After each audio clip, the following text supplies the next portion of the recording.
Um fazendeiro comprou um celeiro abandonado por uma pechincha. Todos riram dele e o chamaram de louco.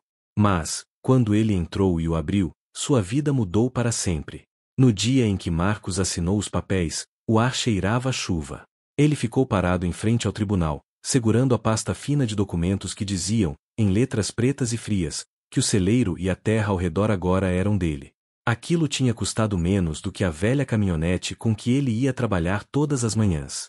Mas o peso daquela compra o oprimia muito mais do que qualquer preço poderia indicar. Não era apenas uma transação, nem só mais uma linha nos registros empoeirados do cartório do condado. Para Marcos, era o começo de algo que ele vinha perseguindo há anos, um sonho frágil demais para confessar em voz alta, um sonho que ele guardara em silêncio enquanto outros riam da ideia de que um dia ele teria algo próprio. A pequena cidade onde viveu a maior parte da vida nunca o acolhera de verdade. Toleravam-no, acenavam para ele na loja de ferragens ou levantavam a mão quando passavam por sua caminhonete na estrada única que cortava o vale. Mas ele não era um dos deles. Era filho de trabalhadores itinerantes, o garoto que colhia frutas e empilhava fardos de feno enquanto os outros iam ao treino de futebol ou passavam o verão no lago. Seu pai morrera jovem. Sua mãe curvou as costas em cozinhas de estranhos. E Marcos crescerá com a certeza de que nada na vida viria fácil. A cor de sua pele o marcava como diferente, mas eram as sujeiras sob as unhas e as camisas remendadas que mais o distinguiam. Desde adolescente, Marcos sonhava com um pedaço de terra para chamar de seu. Não precisava ser grande, fértil ou invejável, só precisava ser dele. Um lugar onde ninguém pudesse mandá-lo embora no fim da colheita. Onde nenhum senhorio aumentasse o aluguel, e nenhum patrão reduzisse suas horas. Durante anos, ele economizou o pouco que podia, sempre vendo suas pequenas economias minguarem diante das contas, dos consertos da caminhonete e das infinitas emergências de uma vida vivida na beira da pobreza. O sonho se afastava cada vez mais, até parecer destinado a desaparecer por completo. Então, numa manhã cinzenta, enquanto tomavam café ralo no restaurante antes do trabalho, Marcos notou um pedaço de jornal dobrado num canto do periódico local. Um pequeno anúncio de venda, menor que uma caixa de fósforos, chamou sua atenção. Propriedade à venda, um celeiro e terras ao redor, no estado em que se encontram. Contatar o tribunal para detalhes. Não havia preço, apenas um endereço que ele reconheceu vagamente, o limite da cidade, onde os campos davam lugar a terrenos tomados pelo mato e propriedades esquecidas, apodrecendo sob o peso do tempo. O celeiro, ele descobriu depois, pertencera a uma antiga família de fazendeiros cujos últimos herdeiros haviam se mudado há décadas. Desde então, ficará vazio, desabando aos poucos, enquanto histórias sobre ele fermentavam no falatório da cidade. Não passa de um monte de madeira podre, pronto para cair na cabeça de algum tolo, resmungou um fazendeiro quando Marcos perguntou sobre o lugar naquela semana. Outros riram, inventando boatos sobre maldições, andarilhos que teriam vivido lá e desaparecido, sons noturnos sem explicação. Mas Marcos não riu. Quanto mais zombavam, mais ele sentia algo se agitar dentro dele. Talvez fosse teimosia, talvez desespero, mas ele decidiu que precisava ver com os próprios olhos. Quando ficou diante do celeiro pela primeira vez, sua respiração falhou. Ele se erguia no horizonte como um gigante ferido. O telhado, quebrado em partes, as portas pendendo das dobradiças, as tábuas cinzentas e farpadas por décadas de tempestades. Ervas daninhas escalavam as paredes como cordas de fogo verde, e o terreno ao redor estava tomado por grama alta até a cintura. Para qualquer um, era uma monstruosidade, algo a ser demolido ou queimado. Mas Marcos viu mais do que ruína. Ele viu possibilidade. Nos vigamentos quebrados, imaginou abrigo. Nas fundações rachadas, imaginou raízes. No eco vazio do lugar, imaginou um lar. A compra em si foi ridiculamente simples. Ninguém mais a queria. Os herdeiros haviam parado de pagar impostos há muito tempo. O condado queria se livrar da propriedade, e as economias modestas de Marcos bastaram. Assinar o próprio nome na escritura pareceu irreal, como se a qualquer momento alguém arrancasse o papel de suas mãos, rindo, dizendo que fora um engano. Mas a tinta secou, o carimbo foi feito, e de repente o celeiro era dele. Naquela noite, ele voltou lá, incapaz de resistir. Estacionou a caminhonete na beira do terreno tomado pelo mato, os faróis abrindo túneis na relva espessa. Quando desligou o motor, o silêncio tomou conta, quebrado apenas pelo zumbido agudo dos grilos e o coachar distante de sapos no canal. O celeiro erguia-se diante dele, negro sob o luar. Ele se aproximou, as botas afundando na terra úmida, o cheiro de madeira podre e mofo envolvendo. As portas gemeram quando ele as empurrou, abrindo-se apenas o suficiente para revelar a escuridão cavernosa lá dentro. O ar era pesado de poeira e do leve perfume do feno apodrecido há muito. O feixe da lanterna tremia sobre ferramentas enferrujadas, escadas quebradas, o esqueleto de uma carroça prestes a desabar sob seu próprio peso. O assoalho rangeu sob seus passos, cada estalo parecendo protestar contra sua presença. Ainda assim, a cada passo, Marcos sentia algo mais forte do que o medo, uma corrente de energia, uma sensação de que havia cruzado para um lugar onde histórias antigas esperavam ser contadas. Ele passou horas caminhando lentamente pelo celeiro, tocando as vigas lascadas, limpando teias de aranha das paredes, ouvindo sussurros do lugar. Sua mente oscilava entre a empolgação e o medo. Será que realmente poderia transformar aquilo em um lar? Poderia restaurar o que os outros haviam abandonado? O peso da tarefa o pressionava, e, pela primeira vez naquele dia, a dúvida se infiltrou. Talvez o povo da cidade estivesse certo. Talvez ele tivesse jogado fora suas economias em um buraco de onde nada bom sairia. Mas, ao sair e olhar para o celeiro, recortado contra o céu estrelado, uma estranha calma tomou conta dele. Lembrou-se da voz do pai, nas raras noites em que o cansaço não apagava seu espírito, dizendo que a terra era mais do que solo e madeira. A terra era uma promessa. Um legado. Marcos endireitou os ombros. O celeiro estava quebrado, mas era dele. E ele não deixaria o riso nem o medo anularem essa verdade. Ainda assim, sob sua determinação, algo inquietante permanecia. Havia algo na forma como o piso afundava em certos pontos, como certos cantos pareciam propositalmente cobertos por pilhas de entulho, como o vento dentro do celeiro carregava sussurros diferentes dos de fora. Ele havia comprado uma ruína, sim, mas também comprará seus segredos. E, ao fechar as portas e subir na caminhonete, não conseguiu se livrar da sensação de que o celeiro estivera esperando por ele o tempo todo, paciente e silencioso, como uma criatura observando do escuro. Os dias seguintes passaram em um turbilhão de trabalho e suor, enquanto Marcos dedicava cada hora livre ao celeiro. Ele acordava antes do nascer do sol, vestia o jeans mais surrado, a camisa de trabalho desbotada, e seguia com a caminhonete carregada de ferramentas e suprimentos. O celeiro o recebia todas as manhãs em silêncio, sua linha de telhado torta recortada contra o céu que clareava, sua sombra se estendendo sobre o campo tomado pelo mato. Para qualquer outra pessoa, podia parecer um monumento à inutilidade, uma carcaça de madeira e ferro digna apenas de demolição. Para Marcos, porém, parecia a frágil casca de algo que ainda respirava, ainda esperava. Ele não tinha ilusões quanto à imensidão da tarefa diante de si, mas a necessidade de agir era mais forte que a dúvida.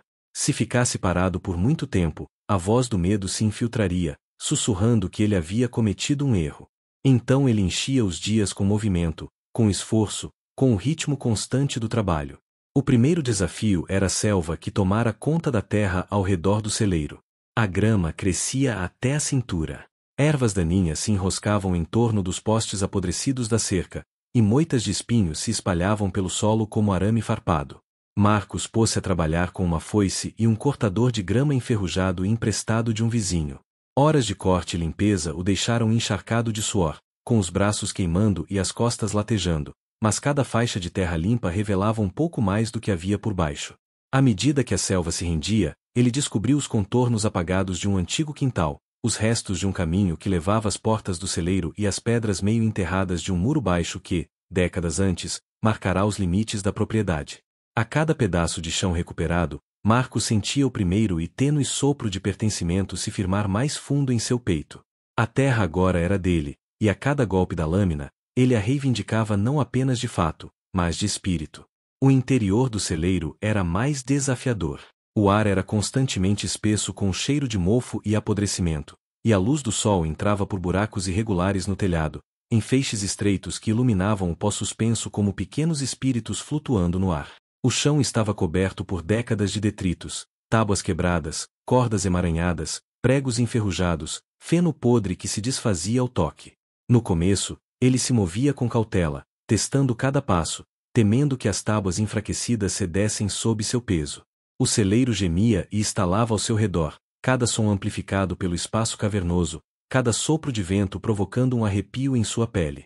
Ele começou limpando o óbvio, pilhas de ferramentas esquecidas há muito tempo, a carcaça de um velho carrinho de mão, caixotes de madeira que se desmanchavam em farpas assim que ele tentava levantá-los. O trabalho era exaustivo, mas estranhamente meditativo. Marcos imaginava estar descascando camadas de história, cada dobradiça enferrujada, cada viga partida, uma pista das vidas que um dia existiram ali. Ele se perguntava sobre o fazendeiro que havia martelado aquelas tábuas, sobre as crianças que talvez tivessem brincado no sótão, sobre as mãos que deixaram impressões nas paredes antes de desaparecerem na memória. Mas, enquanto trabalhava, Marcos começou a notar detalhes que o inquietavam. Alguns cantos do celeiro pareciam ter sido deliberadamente escondidos sob pilhas de tábuas, como se alguém quisesse mantê-los ocultos. Pesados cadeados pendiam de correntes em portas que levavam a nada além de pequenos depósitos vazios, e o chão exibia marcas estranhas, sulcos profundos na madeira, como se algo pesado tivesse sido arrastado ali repetidas vezes. Cada descoberta sussurrava que aquele lugar não estava apenas abandonado. Ele havia sido usado, e talvez com um propósito secreto. Numa tarde, quando o sol sangrava laranja pelas frestas quebradas, Marcos encontrou seu primeiro verdadeiro mistério. Estava limpando um monte de ervas secas e madeira podre no canto mais escuro do celeiro, onde as sombras pareciam mais densas. Sob os destroços, encontrou um conjunto de tábuas diferentes das demais, mais pesadas, mais densas, manchadas por anos de umidade. Ajoelhado, passou os dedos pelas bordas e sentiu uma leve fenda. Seu coração acelerou. As tábuas não faziam parte do piso, eram uma tampa. Com um pé de cabra, forçou as tábuas até que, com esforço, elas se moveram, revelando o aro de ferro de uma alça. O feixe da lanterna captou o brilho opaco de um cadeado enferrujado, ainda inteiro, prendendo as tábuas sobre o que era, sem dúvida, uma porta ao sapão. Marcos recuou, ofegante, olhando para aquilo como se pudesse desaparecer se ele piscasse. O celeiro, que até então parecerá tão vazio, tão desprovido de promessa, acabará de revelar um segredo que guardara firmemente contra o mundo. Mas a descoberta não o encheu de triunfo, e sim de inquietação. O cadeado era grosso, bem mais resistente do que o esperado para um simples depósito. As tábuas estavam cortadas de forma tão justa que ele se perguntava quantas vezes haviam sido erguidas e recolocadas, e por quem. Ele se inclinou, encostando o ouvido na madeira, meio esperando ouvir algum eco vindo das profundezas. Apenas o silêncio respondeu, pesado, imóvel. Marcos não abriu naquele dia. As mãos coçavam de curiosidade, ansiosas para romper o cadeado e descobrir o que havia lá embaixo, mas o instinto disse para esperar. Ele precisaria de melhores ferramentas, melhor luz, talvez até outra pessoa por perto. O celeiro já era traiçoeiro acima do solo. Quem sabia o que o esperava nas sombras abaixo? A simples ideia de descer despreparado naquela escuridão lhe provocava um medo primitivo e impossível de ignorar. Então, recolocou as tábuas e se levantou lentamente, limpando a poeira do jeans. Os olhos, no entanto, não deixaram o canto por um instante sequer. Naquela noite, deitado na cama, a imagem da porta ao sapão o perseguiu.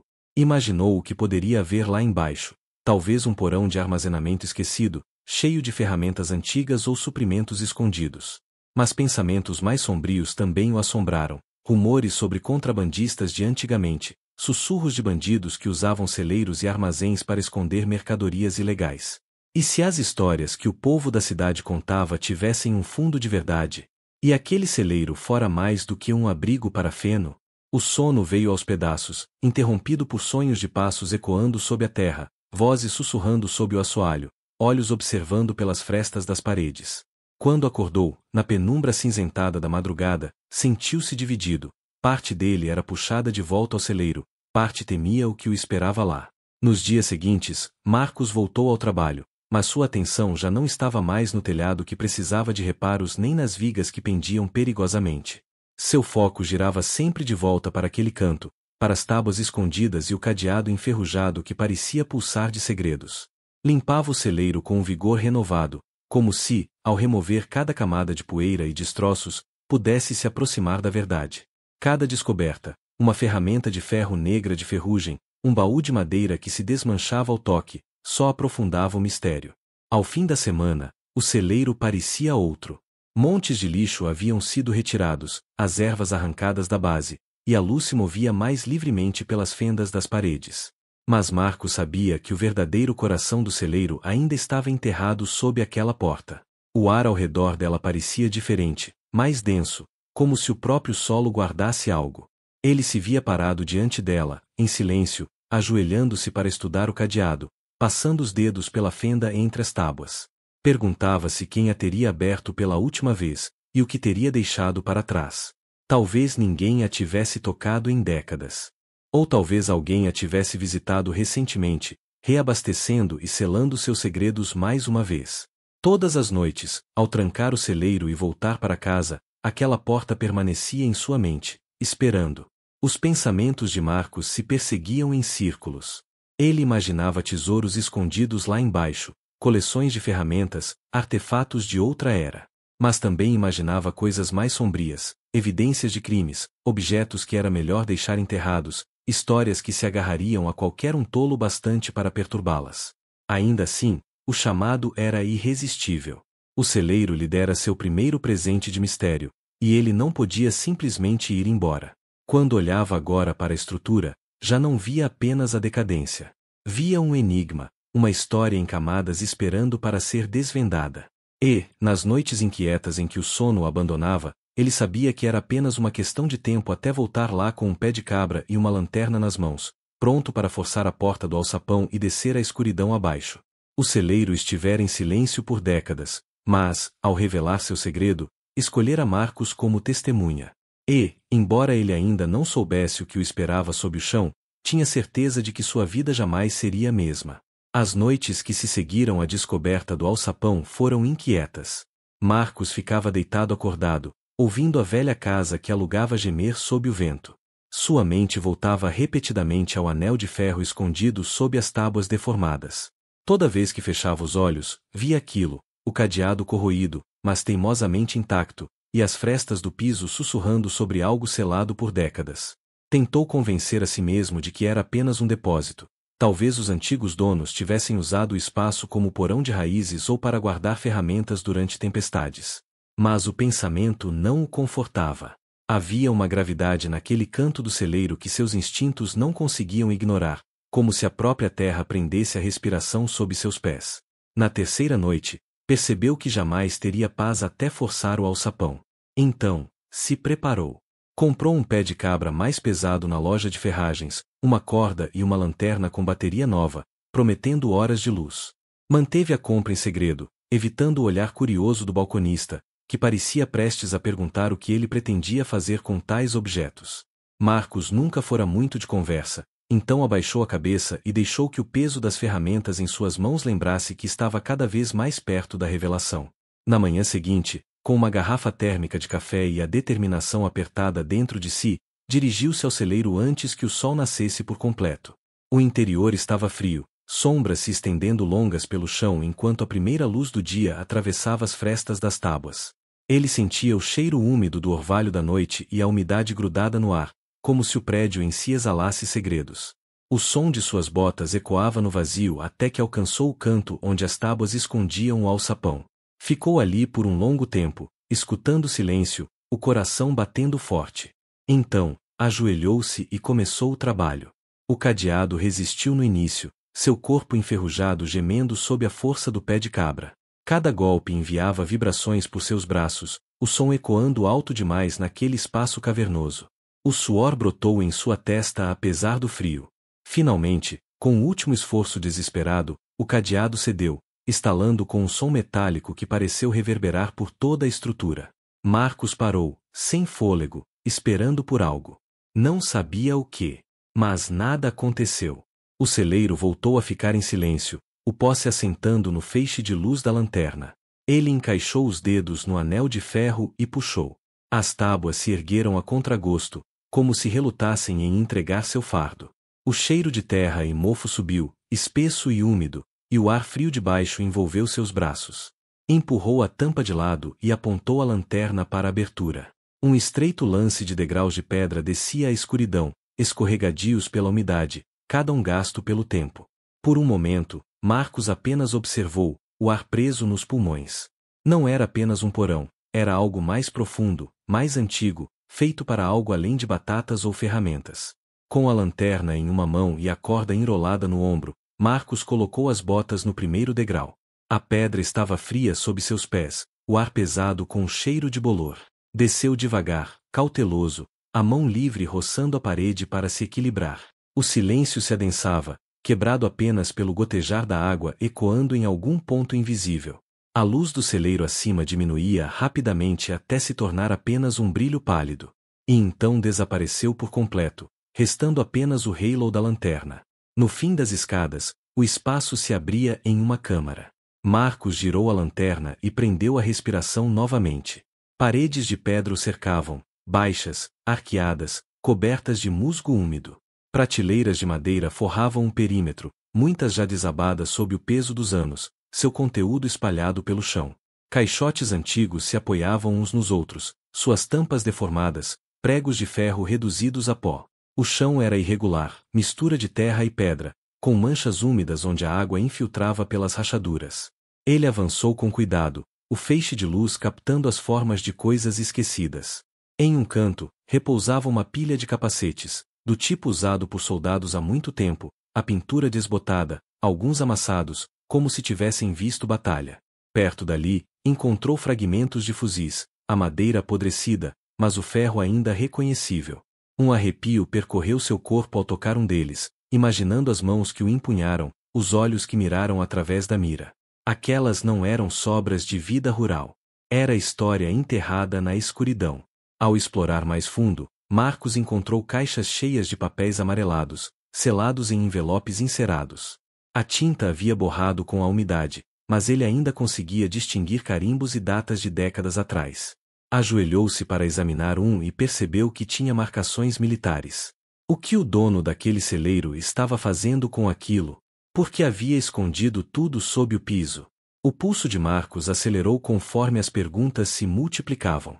Em outra câmara, acessível por um arco estreito que o obrigou a se abaixar, encontrou algo ainda mais estranho. Encostado a uma parede repousava o esqueleto enferrujado de um motor, suas peças espalhadas como ossos pelo chão. O design parecia antigo, mais antigo do que qualquer maquinário agrícola que ele já conhecera. Ao lado, havia rodas, correntes, fragmentos de celas de couro. Percebeu, admirado, que eram restos de motocicletas primitivas, deixadas ali para apodrecer. Pensou no cadeado, no esforço para esconder aquele lugar, e se perguntou se alguém, em algum momento, planejara restaurá-las, mas jamais voltará. Por toda parte, o subterrâneo falava de obsessão. Havia potes de parafusos separados por tamanho, ferramentas dispostas em caixas carcomidas, feixes de fios cuidadosamente enrolados, como se esperassem ser usados. E, ainda assim, tudo estava tomado pela decomposição, como se o tempo tivesse estendido suas mãos até ali e reclamado o que restava, apesar das tentativas de preservação. Então, em um baú empurrado contra a parede do fundo, Marcos encontrou o mais pessoal dos artefatos. A tampa estava inchada, presa pela umidade, mas ele a forçou até conseguir abri-la, e dentro havia um livro encapado em couro. A capa estava rachada, as páginas onduladas pela umidade, mas a escrita ainda era legível. Ele o ergueu com cuidado, limpando o mofo, e viu um nome rabiscado na primeira página. Era o nome do homem que um dia possuíra aquela fazenda, uma figura sobre a qual Marcos ouvirá sussurros pela cidade, mas que nunca chegará a conhecer de verdade. Aquela era sua caligrafia, seus pensamentos, seu relato, um diário, o registro de décadas. Marcos sentou-se no chão úmido e folheou algumas páginas à luz da lanterna. As anotações eram irregulares, às vezes apenas uma linha ou duas, outras vezes se espalhavam pelo papel como confissões. Falavam de aquisições, de trocas feitas em segredo, de coleções reunidas em lugares distantes. Ele leu sobre concessionárias que haviam fechado, sobre peças compradas em massa, sobre motores adquiridos quando ninguém mais os queria. Havia orgulho nas palavras, mas também algo mais sombrio, uma determinação em acumular, esconder, proteger o que o mundo certamente dispersaria. Fechando o livro, Marcos o segurou contra o peito. O subterrâneo havia revelado não apenas relíquias, mas uma vida, uma mente consumida pela necessidade de colecionar, de preservar. E agora, essa vida havia terminado, deixando para trás apenas o eco selado sob a terra. Ficou ali por um longo tempo, ouvindo o silêncio, o gotejar constante da água e o fraco bater de seu próprio coração. Sentia-se ao mesmo tempo extasiado e sobrecarregado. O alçapão não se abrirá apenas para um porão, mas para um legado. Dera-lhe uma responsabilidade que nunca pedirá. O peso da história repousava em suas mãos, sussurrando que o que ele fizesse a seguir teria importância. Por fim, levantou-se e colocou o diário na bolsa. Fez um último giro com a lanterna pela câmara, a luz refletindo no aço enferrujado e no papel desbotado, e então voltou às escadas. Cada degrau que subia parecia mais pesado que o anterior, como se o subterrâneo o puxasse para baixo, relutante em deixá-lo ir. Quando finalmente emergiu no celeiro, a luz do dia pareceu forte demais, o ar fino demais. Recolocou as tábuas sobre a abertura, mas sabia que não havia como selá-la novamente. O celeiro havia cedido seus primeiros segredos, e havia mais, esperando. Ao fechar as portas e sair para o brilho pálido do entardecer, Marcos olhou de volta para a velha estrutura desgastada. Sentiu-se diferente, como se a descida tivesse mudado algo fundamental dentro dele. O celeiro já não era apenas seu sonho de posse. Era um limiar, uma porta para histórias que haviam sido deixadas para apodrecer. E agora, aquelas histórias pertenciam a ele, quisesse ou não. Os dias que se seguiram à descida de Marcos à câmara subterrânea se moveram em uma névoa de inquietação. Ele deixará o celeiro naquela noite, apertando o diário contra o peito, enquanto sua caminhonete roncava pela estrada de terra e as páginas sussurravam no banco ao lado. A viagem de volta para casa parecia diferente, como se ele carregasse algo além de papel e mofo naquela velha encadernação de couro. Carregava o pulso de outra vida, um coração que parecia ainda bater fracamente sob seus dedos. Naquela noite, ao abrir o livro sobre a pequena mesa da cozinha de sua casa alugada, percebeu, com um aperto no peito, que a compra do celeiro não fora o fim de uma jornada, mas o começo de uma. O diário era um labirinto.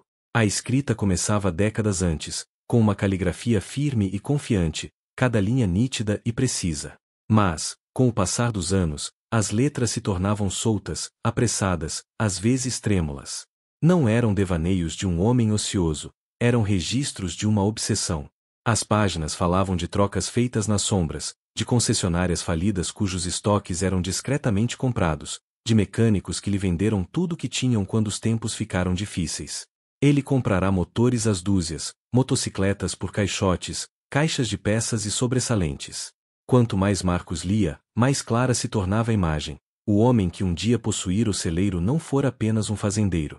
Fora um colecionador de máquinas, um acumulador da história, um homem que acreditava ser o único capaz de preservar o que o mundo estava disposto a esquecer.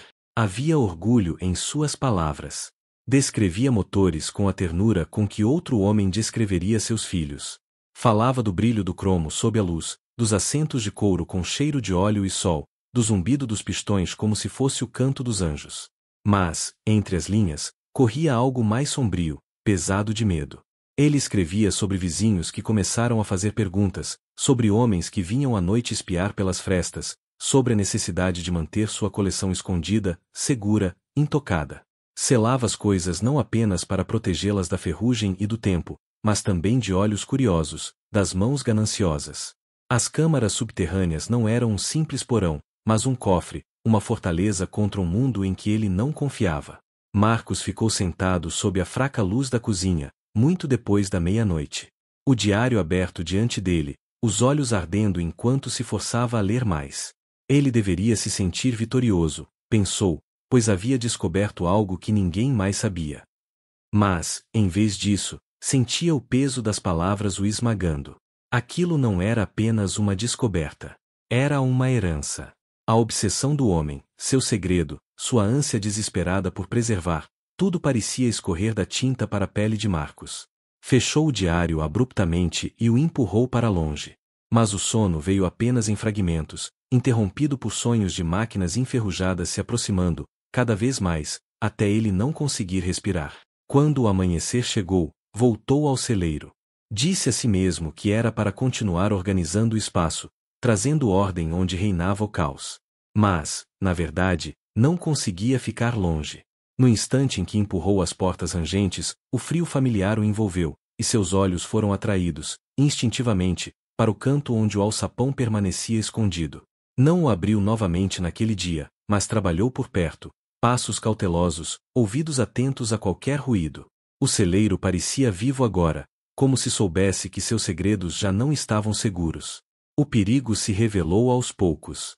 O teto cedia de forma ameaçadora, as vigas manchadas de água se curvando mais a cada chuva. Uma parte do piso, perto do centro, gemeu e afundou levemente sob seu peso, fazendo o medo atravessá-lo como um choque. Percebeu, com clareza dolorosa, que a estrutura não era apenas velha, era moribunda, e um único passo em falso poderia fazê-la desabar sobre ele. Mesmo assim, ele voltava, incapaz de resistir. Remendava o que podia com tábuas e pregos, mas cada reparo parecia apenas conter feridas que nunca cicatrizavam. Como se a fragilidade do celeiro não bastasse, outro perigo começou a surgir de fora. As pessoas notaram. Sempre notam.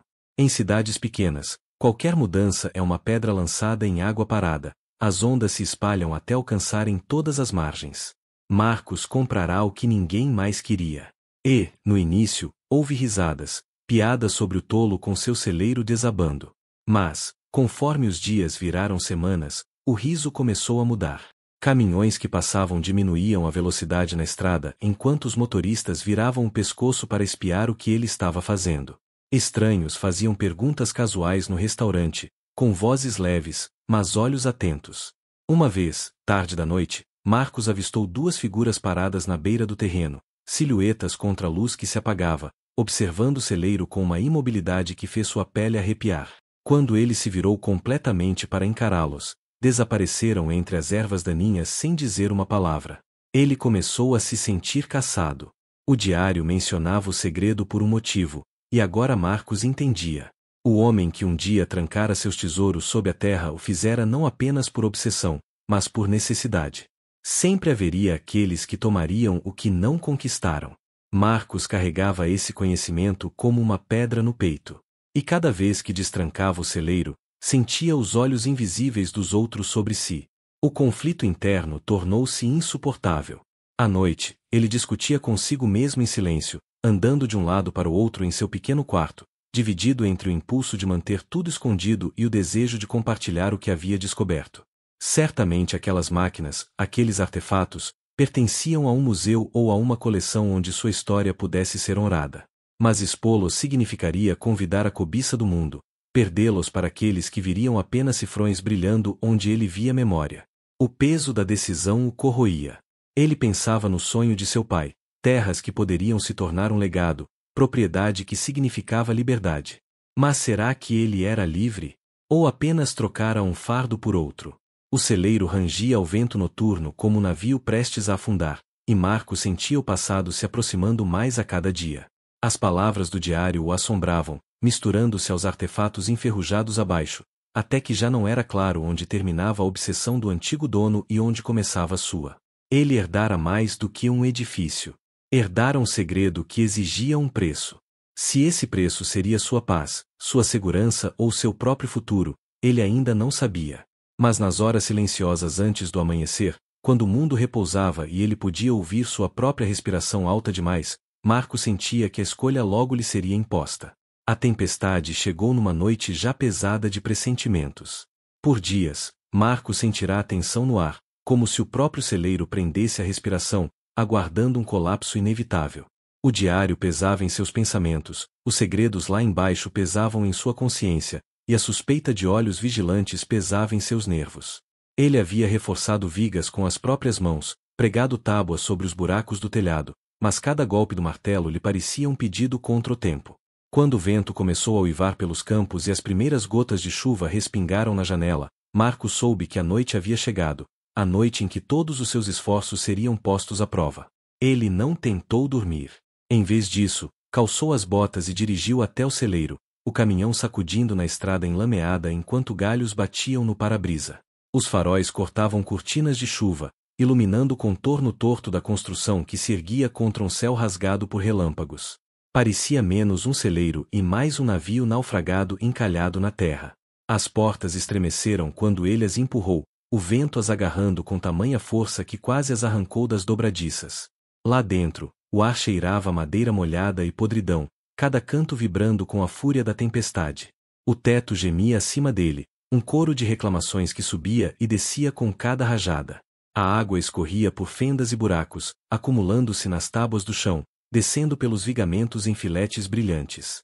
O feixe da lanterna de Marcos balançava loucamente pelo vasto interior, refletindo no brilho úmido do metal enferrujado, no borrão pálido de caixotes quebrados, na forma escura da porta do alçapão no canto.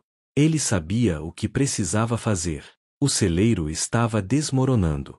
Se deixasse os artefatos abaixo à mercê da tempestade, seriam afogados, apodrecidos e perdidos para sempre. Prendeu a corda a uma viga que julgava resistente e arrancou as tábuas da porta do alçapão. O cheiro do subsolo subiu mais forte do que nunca, a terra úmida misturada ao odor da chuva infiltrando-se. Ele desceu rapidamente, a lanterna balançando em sua mão, e sentiu a água já escorrendo pelo chão. A tempestade havia alcançado as câmaras subterrâneas, forçando passagem pelas rachaduras e pedras, ameaçando engolir tudo. O subterrâneo, antes silencioso e eterno, agora ecoava com um ritmo frenético de pingos, goteiras e jorros. As caixas cederam, seus conteúdos pesando sob a umidade, o papel virando polpa diante de seus olhos. O metal brilhava onde a luz passava, mas era o brilho da corrosão tomando conta.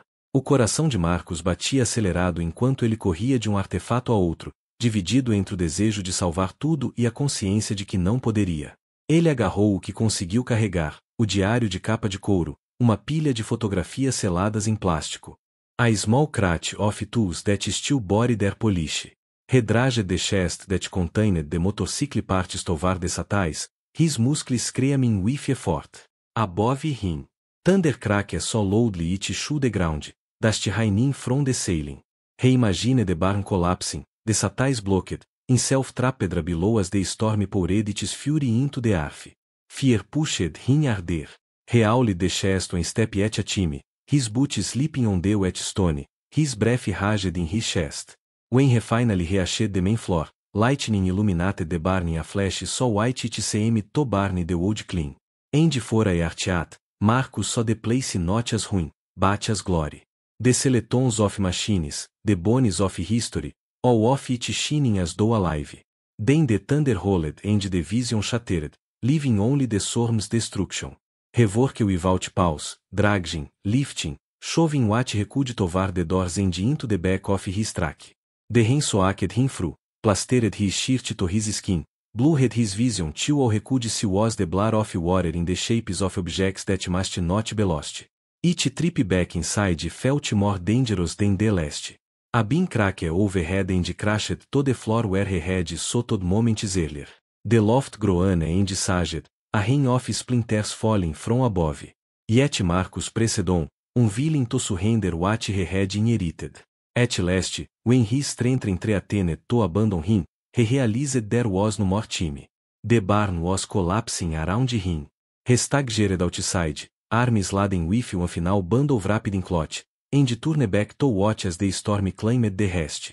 The roof above invaded with a sound like a sig, then split apart, sending a cascade of beams and shingles tumbling into the hollow interior. Sparks flared briefly as some hidden wire gave way, and then the barn was only ruin. The storm's victim, its secrets buried again in the wreckage.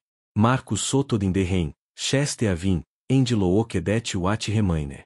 He had saved only fragments compared to what had once been hidden below. Yet those fragments filled his track bed, tangible proof that the past had not been entirely erased. The diary, now wrapped in tarpaulin, was safe. The photographs, the tools, the engine parts, all had survived by the strengthening of his will and the stubborn refusal to let them die. It was not everything, but it was enough. When dawn came, the storm broke, leaving the sky washed pale and clean. Marcus sat on the tailgate of his truck, soaked to the bone, and watched the steam rise from the ruined barn as the sun touched it. He felt no triumph, only exhaustion and acquiescence. The building was gone, but the story it held was not. It had chosen him as its keeper, and though he had nearly been buried with it, he had emerged with its heart intact. In the days that followed, townsfolk came to see the wreckage. Some shook their heads, muttering that they had known all along the place would collapse. Others eyed the track bed with too much curiosity, der Gases lingeren on de covered bundles. Marcus offered no explanation. He simply told den the storm had taken what was bountiful. Let them gossip. Let them wonder. The truth was his alone to carry. He rented a small shed outside of town and moved his salvage treasures there, arranging them carefully, almost reverently. Each item felt like a voice speaking from another team, and together they formed a chorus that demanded preservation. Marcus began setting plans in a notebook of his own, not the ramblings of obsession, but a vision. He would restore what he could, display what could not be restored, and create a place where others could see the history that had been hidden in darkness. The barn had been a tomb. Now he would make of its remains a memorial. Sometimes at night, when the wind rose and rattled the windows, Marcus would think of the old owner, whose diary now lay on his table. He would imagine the man watching, perhaps approving, perhaps jealous that another hand now turned the pages. But Marcus no longer felt haunted. He felt steadied. The past was not a curse, but a responsibility, and he had accepted it. Standing one evening on the empty lot where the barn had stood, Marcus gazed across the field as the sun sank low, painting the sky in hues of fire. The ruin was overgrown already, weeds pushing up through broken beams, the earth reclaiming what had been taken. But in his mind, he saw more. A rebuilt place, a space of memory and honor, a future shaped from fragments of the past. The townsfolk could log if they wished. He knew now that what he had bought was more than land and wood. He had bought a story, a legacy, and perhaps even a destiny. For the first time in years, Marcus felt at peace. The storm had tested him. The ruin had nearly claimed him, but he had endured. And in the key of the fading light, with the weight of the diary in his hands and the promise of work ahead, he understood that the barn had not destroyed him. It had remade him. If you enjoyed this story, don't forget to hit that subscribe button so you never miss what's coming next. There are even more shocking discoveries and unbelievable true stories waiting for you. Check out the next video right here on the channel. And if this blew your mind, share it with your friends so they can experience it, too.